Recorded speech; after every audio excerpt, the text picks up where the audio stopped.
Shalom, bonjour à tous. Bienvenue dans ce rendez-vous. On est toujours content de se retrouver pour de bonnes choses, pour passer un bon moment.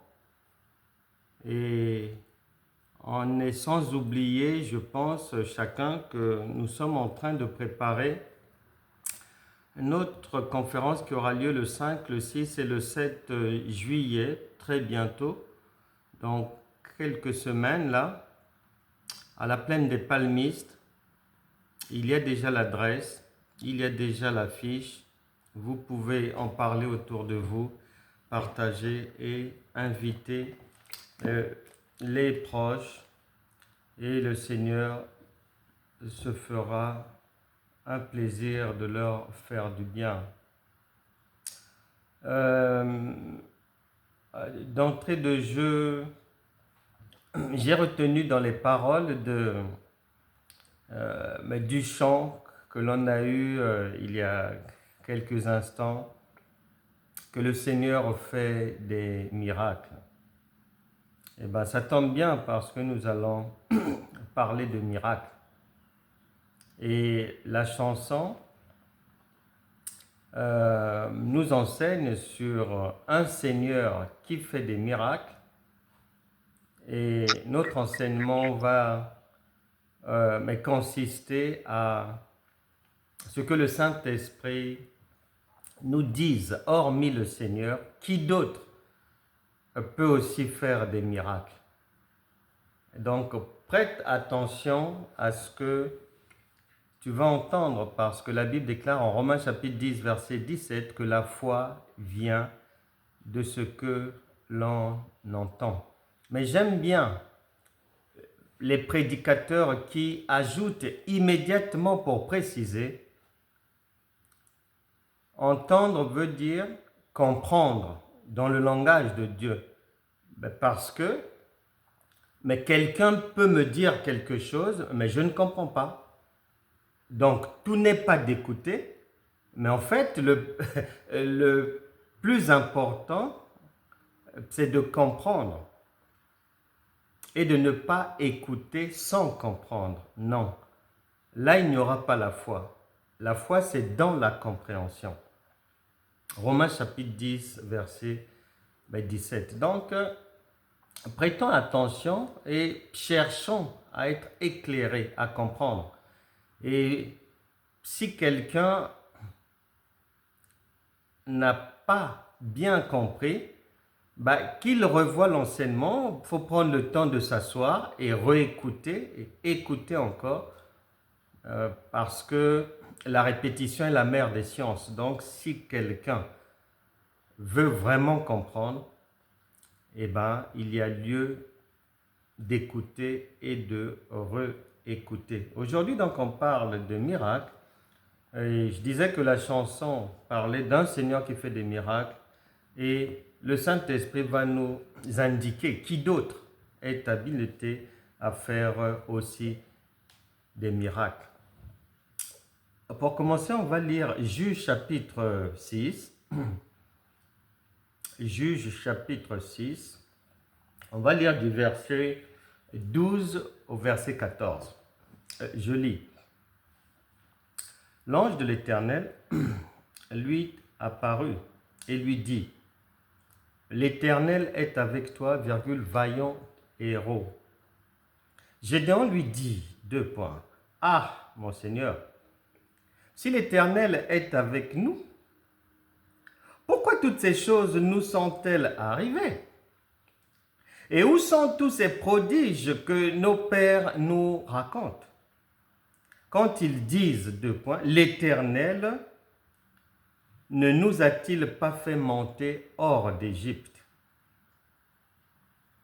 Maintenant, l'Éternel nous abandonne et il nous livre entre les mains de Madian. Verset 14. L'Éternel se tourna vers lui et lui dit: Va avec cette force que tu as et délivre Israël de la main de Madian. N'est-ce pas moi qui t'envoie? C'est la parole du Seigneur. Ici donc, Il y a une situation, une difficulté dans la vie de Gédéon et de beaucoup d'autres personnes, que ce soit dans sa famille, dans le territoire, parce qu'ils sont sous l'esclavage des Madianites.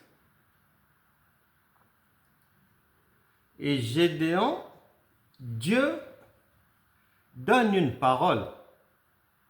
Il lui dit, il appelle d'abord vaillant héros et il lui dit d'aller parce que il va être un acteur principal dans la délivrance de son peuple. Mais lui, au lieu de se focaliser sur ce que Dieu dit, il va relater, il va dire à Dieu, oh, mais si tu es là, pourquoi le malheur nous arrive? Et nos anciens nous racontent que tu les avais délivrés d'Égypte, mais qu'en est-il de nous aujourd'hui? Beaucoup de gens, jusqu'aujourd'hui, sont comme Gédéon. Dieu dit A, il dit B. Et tu vas constater que lorsque Gédéon va dire B, c'est-à-dire il pose une question à Dieu, comme beaucoup de gens posent des questions à Dieu. Il demande, pourquoi toutes ces choses nous sont-elles arrivées? Donc les gens posent des questions à Dieu. Mais tu constateras, Dieu ne s'occupe pas de ces questions-là. Dieu n'a pas répondu à sa question.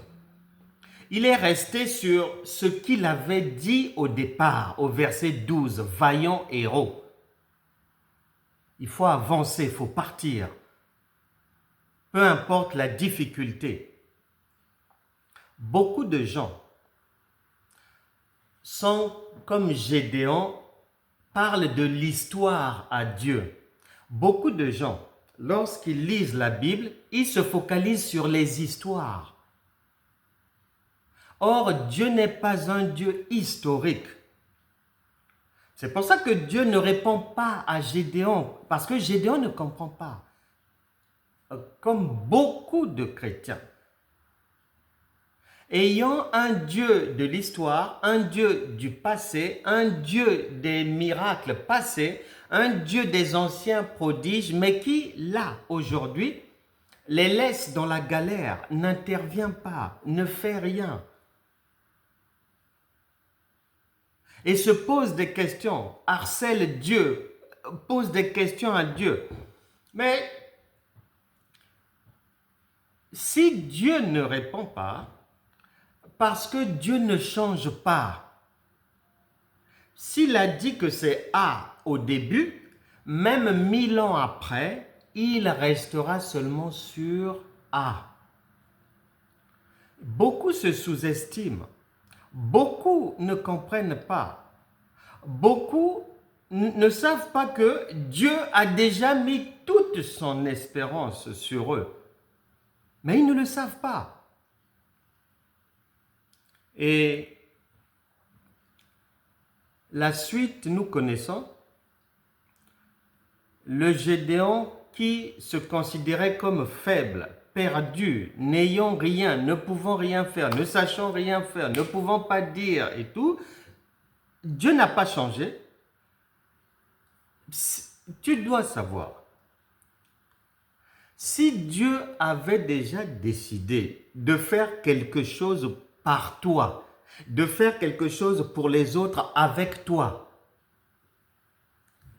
que tu le saches, que tu ne le saches pas, que tu pleures comme Gédéon, que tu ne pleures pas, que tu jeûnes, que tu pries, que tu rappelles à Dieu des choses qu'il n'a pas besoin d'entendre, il connaît déjà.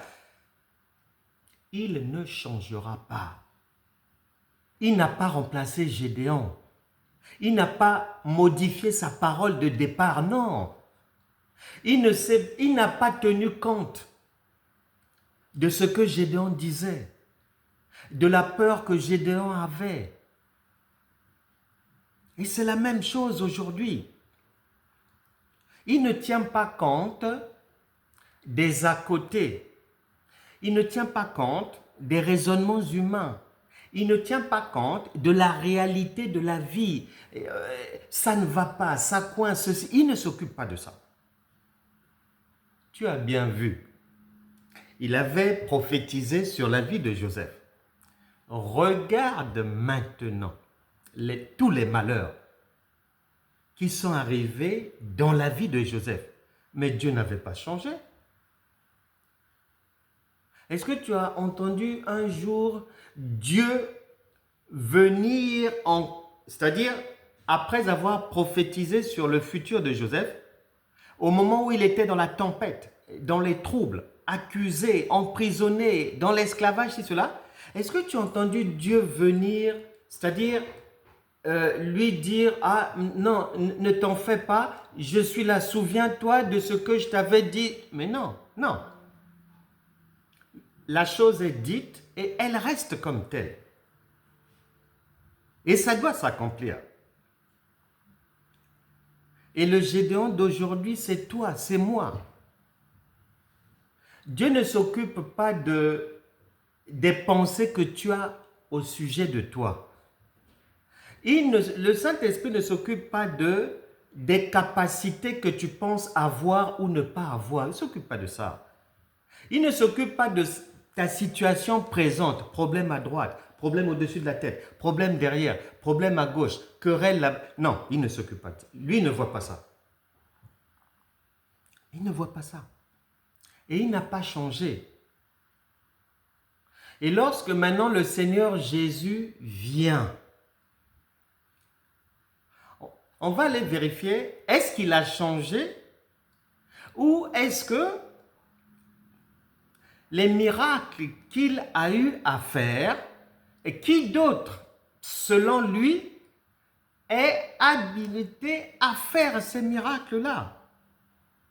Évangile de Jean chapitre 7. Évangile de Jean chapitre 7. Jésus est dans Jérusalem. Bien évidemment, mais les choses, il faut les comprendre. Et donc les Juifs posent beaucoup de questions à Jésus, c'est normal. Les gens doivent comprendre. Ils sont habitués à certaines choses, ils sont habitués à la loi de Moïse, et voici un nouveau prédicateur qui vient sur la place avec un autre discours. Donc ils cherchent à comprendre. Et ils le voient faire des miracles, donc ils doivent lui demander, mais ces miracles-là viennent d'où? Mais comment tu arrives à faire ça? D'où vient ce pouvoir? Donc, il est interpellé à ce sujet.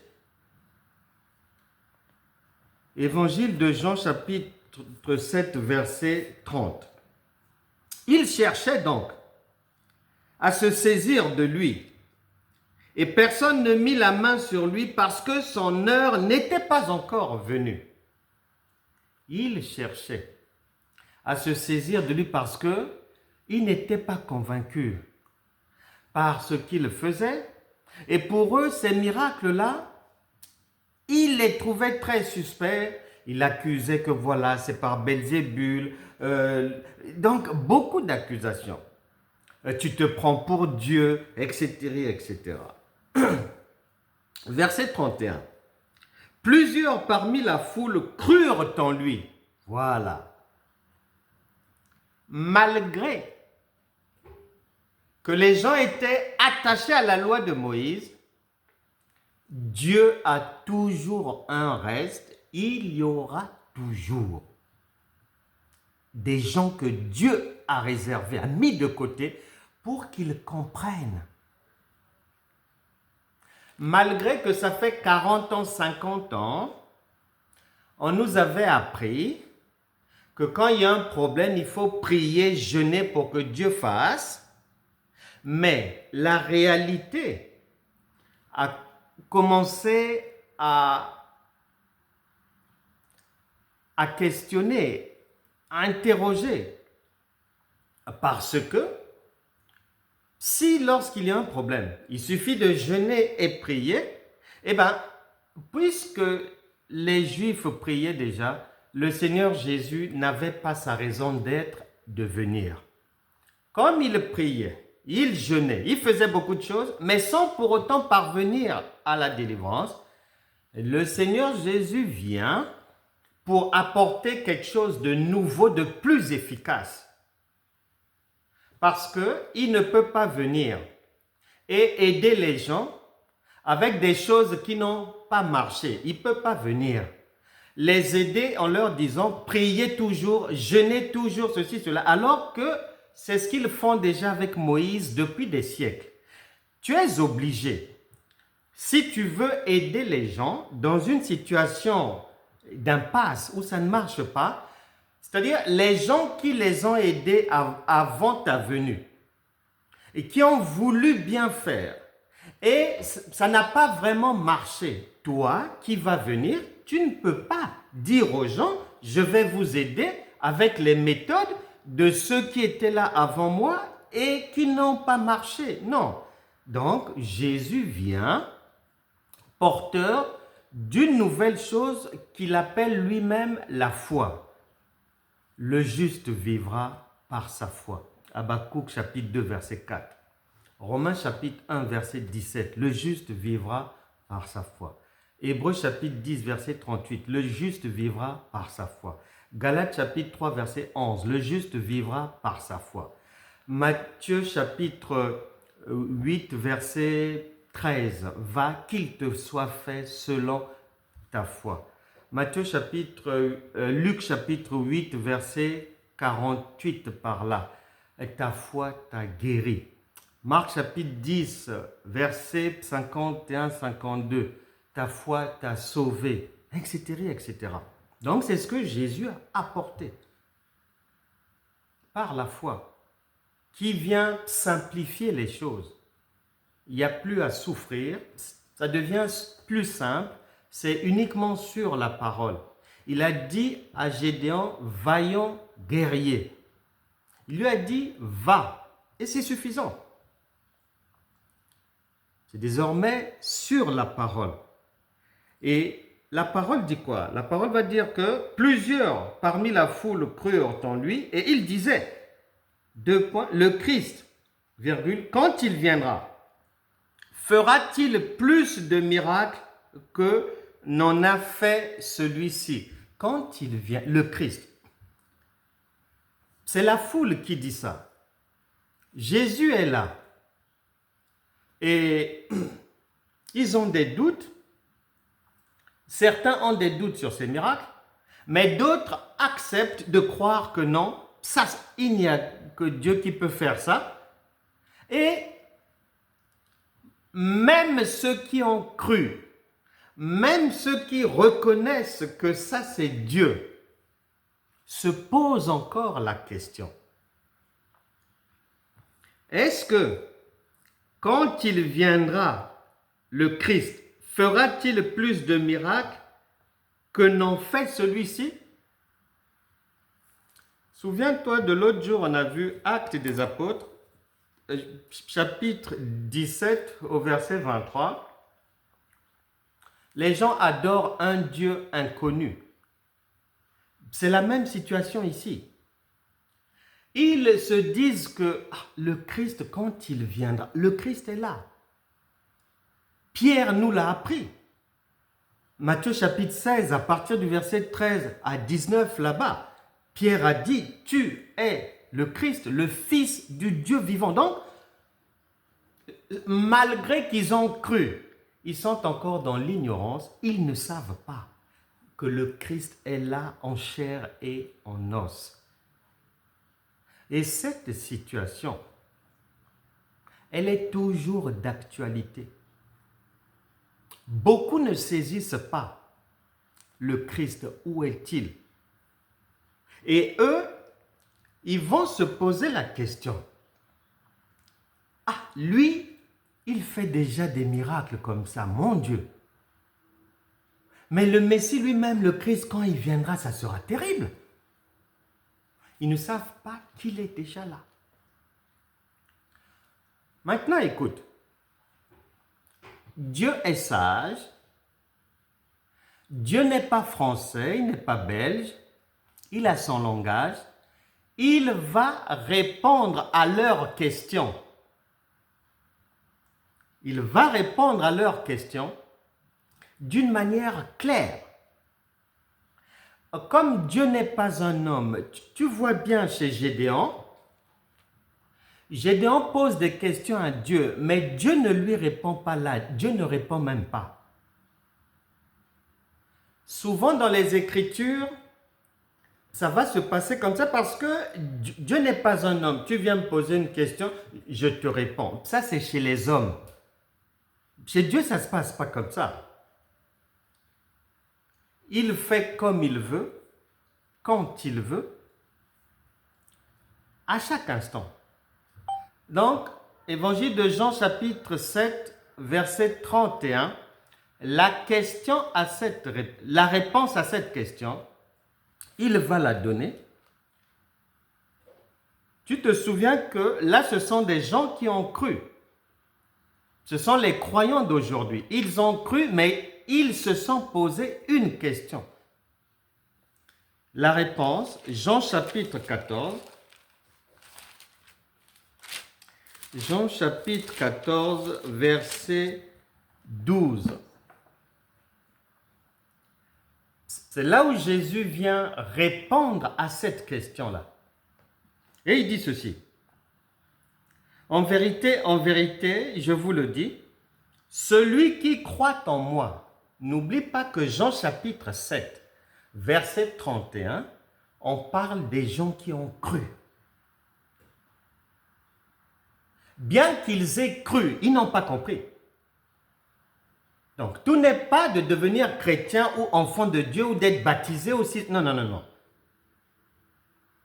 Ils ont cru, mais ils n'ont pas compris. Et ici, le Seigneur vient répondre en disant, en vérité, je vous le dis, celui qui croit en moi fera aussi les œuvres que je fais. Celui qui croit, il fera aussi les œuvres que je fais. Tu crois dans le Seigneur? Je crois dans le Seigneur. On est nombreux sur terre maintenant à croire, donc on parle de nous. Et on dit quoi de nous? On dit qu'on fera aussi les œuvres du Seigneur. Mais souviens-toi des œuvres du Seigneur. Les morts ont ressuscité, les aveugles guéris, ils ont recouvert la vue, les sourds entendent, les muets parlent, les démons sont chassés et toutes les maladies partent, disparaissent. Et il dit que quiconque croit, quiconque vient à naître de nouveau, eh bien, le minimum, le commencement, le b.a.-ba,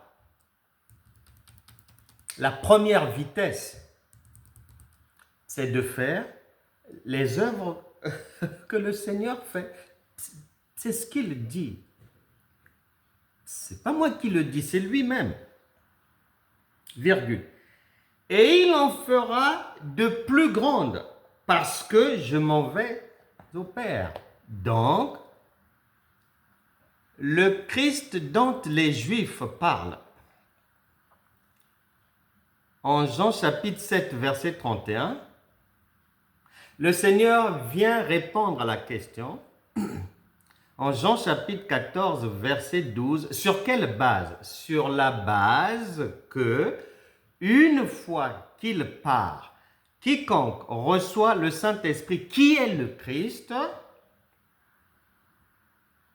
comme un père, une mère veut toujours que son fils aille plus loin que ce qu'il a fait, ce qu'elle a fait, et bien c'est pareil, Jésus dit que tous ceux qui vont croire en lui, qui sont nés de lui, sont destinés, c'est-à-dire le premier étage, à faire les mêmes choses que lui. Ensuite, plus que ça, dans quel registre? Mais la résurrection des morts, c'est-à-dire les situations où la société, les hommes ont dit que c'en est fini pour toi. Tu as reçu par le Saint-Esprit qui est en toi le pouvoir d'aller dans la victoire. Si c'est la maladie, lui guérit les maladies. Et il a dit, par ses meurtrissures, nous sommes déjà guéris. Donc, tu as le pouvoir non seulement de sortir de toute maladie, mais d'aider aussi les autres à sortir de leur maladie. Si c'est la myopie et autres, la cécité, tu as le pouvoir. Puisque Dieu est en toi, toi et lui, vous faites maintenant une seule personne. Ce qu'il a fait, ressusciter les morts, chasser les démons, etc., etc.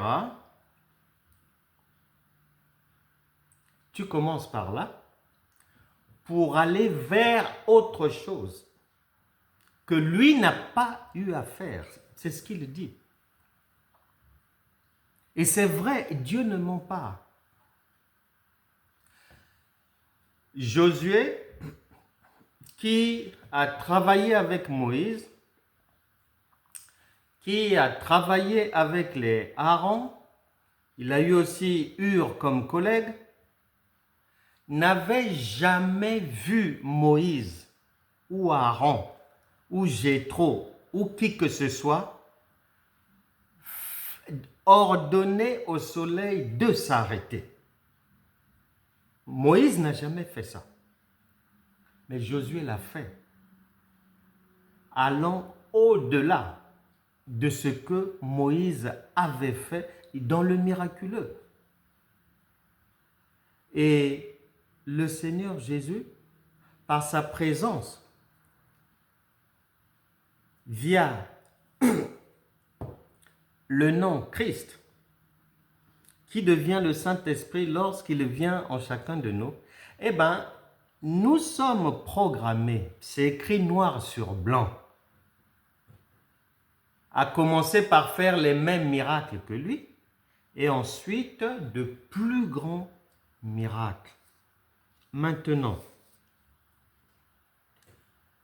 on n'a pas besoin d'observer longtemps pour voir que dans la plupart des vies des chrétiens, la réalité n'est pas celle-là.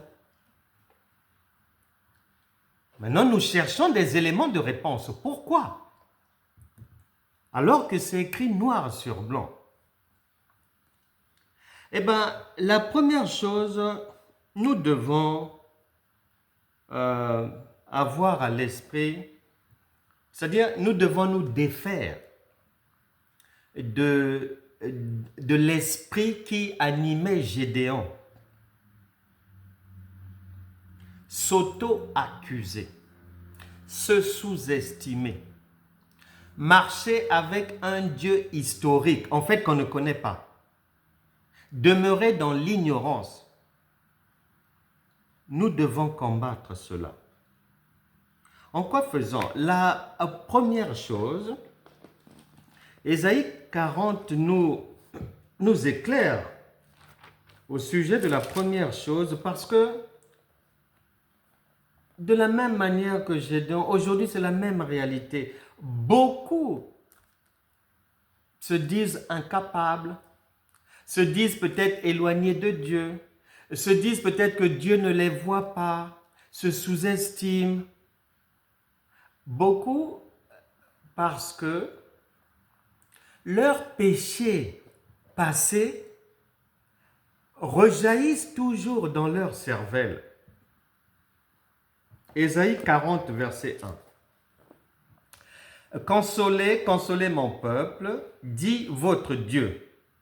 Parlez au cœur de Jérusalem et criez-lui que sa servitude est finie, que son iniquité est expiée, qu'elle a reçu de la main de l'Éternel au double de tous ses péchés.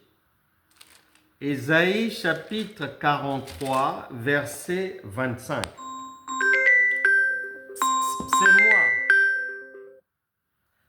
C'est moi qui efface tes transgressions pour l'amour de moi. Et je ne me souviendrai plus de tes péchés. Ne pense plus aux péchés que tu as eu à commettre, même hier là, même avant-hier, même il y a 15 ans. Non. Une fois que tu demandes pardon, même dans ton cœur seulement, à Dieu, c'est fini. Ça n'existe plus, c'est effacé. Plusieurs n'arrivent pas à aller de l'avant parce qu'ils se culpabilisent. Il ne faut pas faire ça. Nous sommes pardonnés avec facilité. Quelle est la maman qui ne va pas pardonner à son enfant? Bon, comment, si toi, tu pardonnes facilement à ton enfant, bon, pourquoi est-ce que tu veux que Dieu puisse te garder rancune à vie? Pourquoi? Même les criminels, Dieu les pardonne. Souviens-toi des 2 brigands sur la croix avec le Seigneur Jésus. L'un d'eux a été qualifié, mais c'était un criminel. Mais il a été pardonné, puis c'est fini. Donc, il faut sortir de l'auto-culpabilisation, de la pensée de se sous-estimer comme Gédéon. Il faut sortir de là. Deuxième chose, nous devons retenir chacun que lorsqu'on devient enfant de Dieu, la parole de Dieu, ce que le Seigneur Jésus a dit, que vous allez faire, tous ceux qui ont cru, vous allez faire les mêmes choses que moi, mais vous allez aller au-delà de ce que j'ai fait en faisant de plus grands miracles. Une fois que c'est dit ainsi, chacun doit avoir à l'esprit, peu importe ce qui peut arriver dans la vie, peu importe le drame, peu importe la perte, peu importe la situation critique ou comment, peu importe même si c'est une situation d'esclavage, des attaques démoniaques venant de partout, des attaques des mauvaises langues et tout, tu dois retenir que le négatif, pour tout enfant de Dieu qui a cru et qui comprend Dieu, les choses négatives vont toujours avoir une fin. Et les choses positives sont définitives. C'est ça. Si tu marches avec Dieu en ayant l'inverse dans le cerveau, que ça n'arrive qu'à moi, oui, pourquoi seulement moi, ça je ne réussirai pas, ça c'est pour les autres. Si tu marches comme Gédéon avec ces pensées-là, non, c'est pas bon. C'est pas bon. Tu dois changer de logiciel de pensée. Même si une maladie arrive, même si une chose négative arrive, c'est pour partir. Ça rentre pour sortir. Ça n'entre pas pour rester, non. C'est le positif qui entre définitivement et il reste là. Ça, c'est la deuxième chose. La troisième chose, il faut, pour marcher dans ce que l'Écriture, la parole de Dieu a déjà donné pour toi, comme elle avait donné pour Gédéon, comme la parole avait donné. Joseph a eu sa parole par les 2 singes. Gédéon a eu sa parole. Toi et moi, notre parole, c'est Évangile de Jean chapitre 14 verset 12. Il n'y en a pas une autre. c'est la même parole qui est reprise plusieurs fois avec d'autres phrases, d'autres mots. Par exemple, à Marc chapitre 16, verset 17, voici les miracles qui accompagneront ceux qui auront cru. Parce que Jean chapitre 14, verset 12 parle de ceux qui ont cru, ceux qui sont nés de nouveau, ceux qui comprennent leur héritage. Parce qu'un héritier qui n'est pas au courant,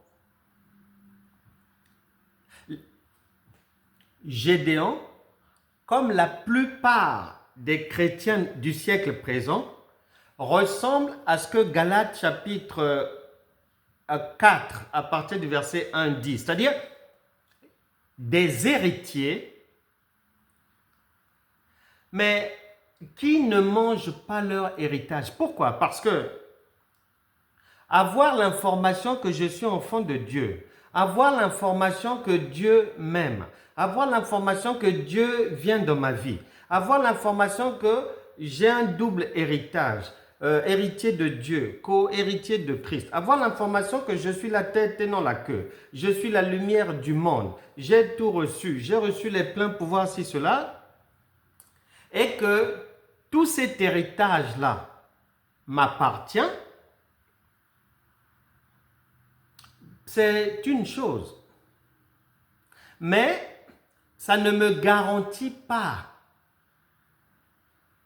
le bénéfice de toutes ces bénédictions-là. Pourquoi? Parce que dans la vie de tous les jours, même si quelqu'un sait, que on l'a informé que non, ta grand-mère, dans son testament, elle t'a laissé telle maison.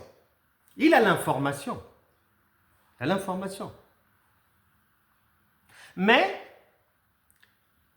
pour qu'il bénéficie de la maison, il lui faut avoir aussi la connaissance que pour que je rentre dans la maison, je dois d'abord passer chez le notaire, je dois d'abord aller accepter l'héritage et je dois signer que oui, j'accepte de prendre l'héritage. Donc, il y a une démarche à faire. Mais si quelqu'un, il a seulement l'information que non, il a hérité. Il fait la fête, il chante, il loue, mais il ne fait jamais la démarche. Pourquoi? Parce qu'il n'a pas compris que pour rentrer là-bas, il doit d'abord faire une démarche qui reste à faire pour qu'il bénéficie de son héritage. Tels sont le plus grand nombre de chrétiens sur terre, héritiers, mais ne sachant pas comment aller rentrer dans la maison. Il y a une chose qui nous fait souvent défaut, et c'est la raison pour laquelle beaucoup ont du mal à aller de l'avant, malgré les jeûnes, malgré les prières, malgré les chants. Leur vie n'avance pas, soit elle ne ressemble à rien, soit elle ne donne pas envie, ou soit c'est en dents de scie. Donc ça ne cadre pas avec ce que Jésus dit. Ça ne cadre pas avec l'héritage que nous avons reçu en devenant enfants de Dieu et en croyant qu'il est là, qu'il est avec nous. L'élément qui manque souvent, c'est Jacques qui nous en parle. Jacques chapitre 1. Troisièmement, c'est un élément à avoir, mais souvent les gens ne pensent pas à ça. Et après, ce sont des larmes, on pleure parce qu'on prend des mauvaises décisions, parce qu'on ne se rend pas compte qu'on fait les choses par la chair et non par l'esprit. On fait nos propres efforts et non, on ne laisse pas le Saint-Esprit faire son travail. Jacques chapitre 1, verset 5. Jacques 1. Si quelqu'un d'entre vous manque de sagesse, qu'il la demande à Dieu qui donne à tous simplement et sans reproche, et elle lui sera donnée. La sagesse fait défaut à la plupart des chrétiens. Tu peux prier, peux jeûner, tu peux faire ceci, cela.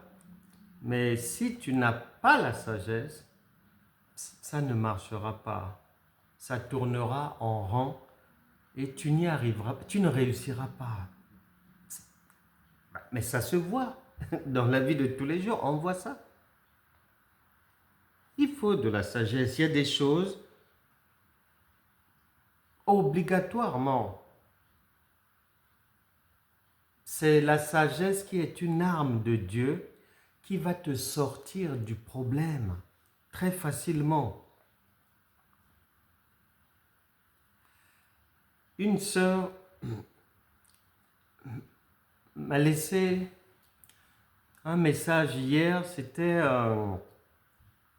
elle souffre du dos, des jambes, et elle a vu un spécialiste et le chirurgien lui dit qu'il doit l'opérer en urgence.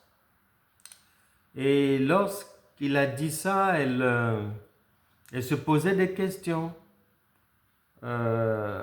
S'il fallait le faire ou pas. Et elle voulait avoir des conseils. Et moi, lorsque je lui ai répondu en privé aujourd'hui, je lui ai dit ceci. Si tu as déjà prié, mais que la douleur, elle persiste, elle est dure, tu viens d'avoir un premier avis d'un spécialiste, mais ton cœur n'est pas rassuré. Ok, c'est simple. Donc, si tu veux, prends l'avis d'un deuxième spécialiste. Maintenant, si le deuxième te dit aussi qu'il faut une opération, je lui disais, ma sœur, Dieu est très simple. Il n'a pas prévu guérir tout le monde à la maison. C'est là où les chrétiens se trompent. Dieu n'a jamais dit qu'il va guérir tout le monde ni par la prière, ni à la maison, ni par soi maintenant. Parfois, le Saint-Esprit va le faire à la maison. Parfois, pour que tu ne sois pas rempli d'orgueil, il voudra que ça soit sur la déclaration d'une autre personne. Pour que tu saches aussi que dans cette société, dans ce monde, on dépend les uns des autres.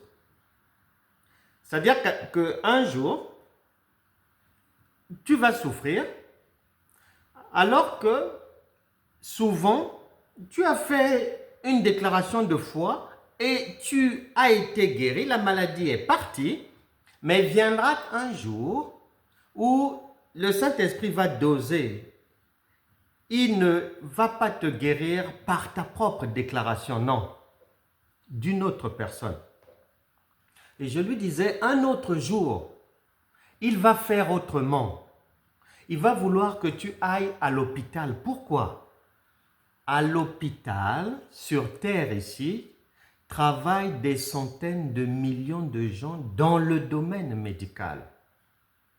Donc, ces gens-là, pour qu'ils mangent, pour qu'ils puissent faire vivre leur famille, il leur faut des malades. Il leur faut des malades. Donc, pour leur garantir aussi, comme il le fait pour toi, un salaire et des revenus, un jour, il va t'envoyer à l'hôpital, il t'attendra à l'hôpital, pas à la maison, il va t'attendre là-bas, il te guérira là-bas. Parce que Dieu pense à tout le monde, à toute la créature. Et il y a beaucoup d'enfants de Dieu qui restent dans la maladie. Ils pensent que ces idées, ils pensent que Dieu va s'aligner sur ses idées ou bien ses prières. Mais non! Gédéon posait des questions à Dieu. Dieu ne répond pas, il n'a pas le temps à ça. Il s'occupe de ce qu'il a dit. S'il te dit droite, c'est droite. Même si tu vas bifurquer pendant 1000 ans à gauche, il ne te rejoindra pas là-bas. Il t'attendra seulement à droite. Donc j'ai dit à la personne, non. Si vous consultez le deuxième spécialiste, lui dit qu'il faut aussi opérer et que dans le corps, la douleur est toujours là. Mais c'est un langage de Dieu. C'est un langage de Dieu pour dire non, je t'attends à l'hôpital. J'ai prévu, c'est déjà planifié dans le monde spirituel que ta guérison, c'est à l'hôpital. C'est pas à la maison. Il y a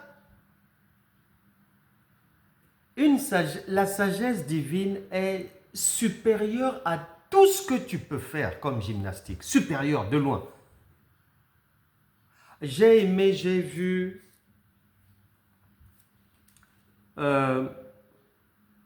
une dame à l'occasion d'un mariage. Et c'était le mariage de sa petite fille. Et la dame a pris la parole pour dire ceci. Elle avait perdu son mari. Donc c'est une veuve qui est au mariage de sa petite fille. Et lors du mariage, elle donne le témoignage que son défunt mari, le grand-père de la petite fille, un jour a dit à sa femme, avant de mourir, comme toutes mes filles se sont mariées et elles ont toutes fini par divorcer, il dira à sa femme, mes petites filles ne se marieront jamais. Et sa femme lui dit, mais pourquoi tu dis ça? Il dit non.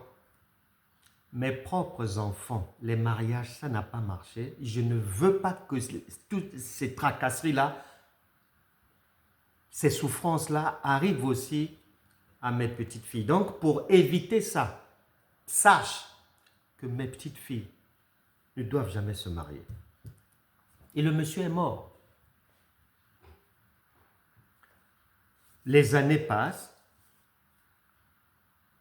et la veuve s'est souvenue de ça et ça l'arrangeait. Parce que ces petites filles, conformément à la parole de leur grand-père, ne se mariaient pas aussi. Quand c'est comme ça, tu peux jeûner, prier. Si la sagesse de Dieu ne vient pas t'aider, t'éclairer, ça ne marchera pas. C'est pour ça que je déconseille toujours aux enfants de Dieu de vivre dans l'agitation. Beaucoup de bruit, beaucoup parler. Non, non, non. Dieu n'est pas bavard comme ça. Il est réfléchi. Et cette dame va réfléchir, va réfléchir. Puisque la Bible dit que c'est celui qui réfléchit sur les choses qui trouve le bonheur. On n'a jamais dit celui qui prie va trouver le bonheur ou celui qui jeûne. Non, celui qui réfléchit. Dieu va lui donner une idée. Elle va aller récupérer la sœur de son défunt mari, sa belle-sœur, la plus âgée.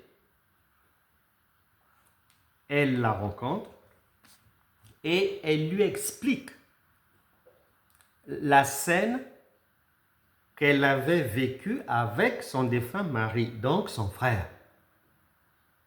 Il avait dit ceci, que ces petites filles ne peuvent pas se marier, etc., etc.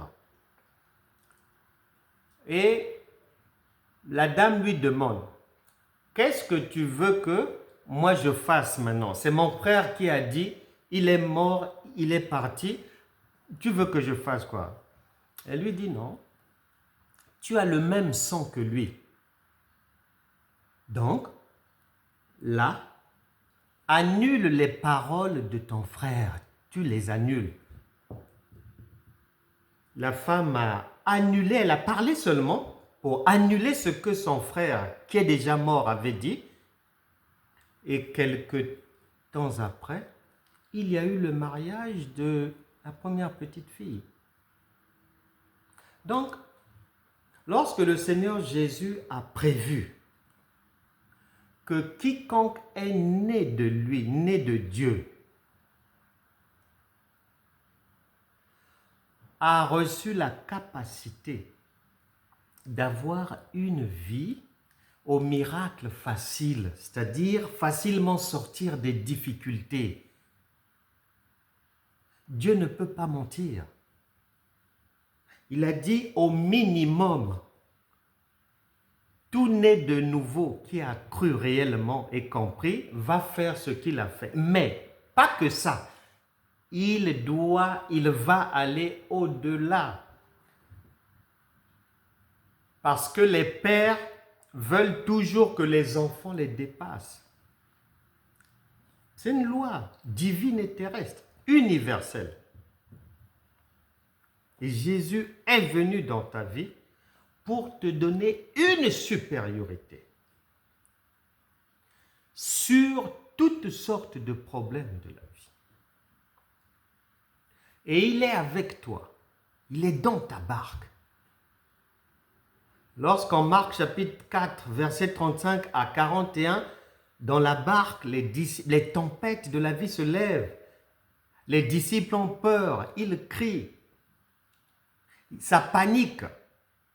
Le Seigneur Jésus dort. Parce que lorsque Dieu est avec quelqu'un, c'est le repos. On n'a pas besoin de s'agiter. On n'a pas besoin de souffrir. C'est le repos. Et ce repos, il l'a donné à quiconque croit. Et il a dit en Marc chapitre 16, 17, « Voici les miracles qui accompagneront tous ceux qui auront cru. » Et il a indiqué en Jean 14, 12 que ces miracles-là seront supérieurs à ceux que moi j'ai eu à faire. Supérieurs. Et il faut que la parole de Dieu s'accomplisse dans la vie de chacun. Elle s'est accomplie dans la vie de Joseph. Elle s'est accomplie dans la vie de Gédéon. C'est ton tour.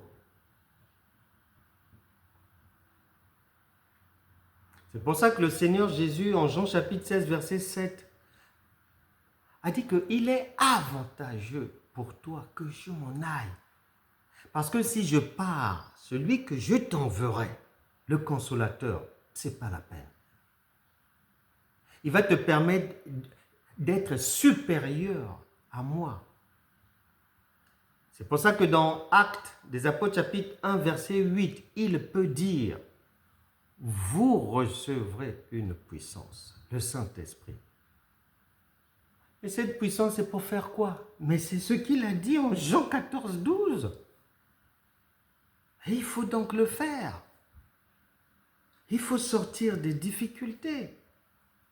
Si la maladie est là, tu déclares la fin de la maladie. Si ce sont les démons, tu les chasses par ta bouche simplement. Si ce sont les finances, tu parles. Si maintenant la maladie, la douleur persiste, va à l'hôpital, va consulter. Ne reste pas comme si tu attends ton agonie, non. Il faut être sage. Et le Seigneur compte sur toi. La Bible déclare que toutes choses passeront, mais les paroles de Dieu ne passeront pas. Donc, l'évangile de Jean, les paroles de Jean, chapitre 14, verset 12. Chacun a l'obligation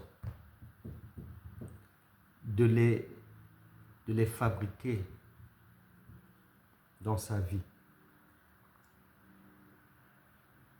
Tu n'as plus rien à attendre. La voie est libre. Le feu est au vert. Tu dois avancer. Et tu as l'indication dans la direction de ce que Jésus a fait, donc les miracles. Ensuite, tu vas plus loin dans de plus grands miracles. C'est pour ça qu'il avait dit à Pierre et à ses amis, en Luc chapitre 5, versets 1 à 6, d'aller dans les eaux profondes, donc d'aller plus loin pour faire de plus grandes œuvres, de plus grands investissements, vivre de plus grands miracles. C'est déjà planifié dans ta vie. Laisse le fait de te considérer comme n'étant rien ou n'ayant rien. Non, Dieu, c'est pas ce que Dieu a mis en toi. C'est une puissance, il y a la puissance en toi pour guérir des maladies, pour résoudre les problèmes facilement, pour aider les autres sans souffrir. Il faut que ces paroles s'accomplissent dans la vie de chacun et ça commence toujours par une prise de conscience pour prendre en main sa destinée glorieuse, prévue déjà. Et la prise de conscience, il faut l'avoir. Et pourtant, c'est simple. Dans la vie de tous les jours, quand quelqu'un fait quelque chose qui ne marche pas, il change la manière de faire. Ça n'existe pas des gens qui vont continuer à faire des choses qui n'ont pas de résultat. Il n'y a que chez les chrétiens que l'on retrouve les gens faisant les mêmes choses, n'ayant pas de résultat, persévérant dedans. Il n'y a que chez les chrétiens. Il ne faut plus être comme ça. J'ai vraiment aimé. Une sœur me disait au téléphone, elle a écouté 3 enseignements seulement, 3 de moi sur Internet. Elle a arrêté. Elle s'est mise à réfléchir. Elle a 3 enfants. Elle a commencé à réfléchir. Comment est-ce qu'elle vit avec ses enfants? Comment est-ce qu'elle donne à ses enfants? Comment est-ce qu'elle fait du bien à ses... Donc, elle a commencé à comparer ce qu'elle fait de sa manière d'attendre que Dieu fasse pour elle. Elle a commencé à comparer les deux. Et elle s'est rendue compte que dans ce qu'elle faisait, dans ce qu'elle avait appris, dans les prières, ceci, cela, quelque chose ne clochait pas. Parce qu'elle donne, elle fait du bien à ses enfants immédiatement. Et elle a appris que Dieu est un Dieu d'amour. Elle m'expliquait cela. Elle me disait qu'elle a appelé sa sœur aux États-Unis. Sa sœur est chrétienne. Elle lui a aussi partagé les vidéos et elle lui a expliqué ce qu'elle avait compris de nouveau. Lorsque la sœur a suivi, elles ont échangé, les deux se sont rendus compte que le fondement de leur croyance chrétienne était faux. Il faut une prise de conscience. Dieu a déjà tout donné, tout fait. Il y a un héritage. Un héritier ne souffre pas pour être bénéficiaire de son héritage. Tous les enfants de Dieu, tout nés de nouveau, tous ceux qui croient sont des héritiers. Et l'héritier, il lui reste seulement à prendre ses pieds, trouver l'adresse du notaire, il va là-bas. Oui, c'est qui? C'est moi. Ah, c'est vous l'héritier de la maison? Oui. Alors, vous prenez ou vous ne prenez pas? Je prends. Allez, signez ici. Ils signent, ils rentrent dans la maison. Un héritier n'a pas besoin de prier pour rentrer dans sa maison. Ça lui appartient déjà.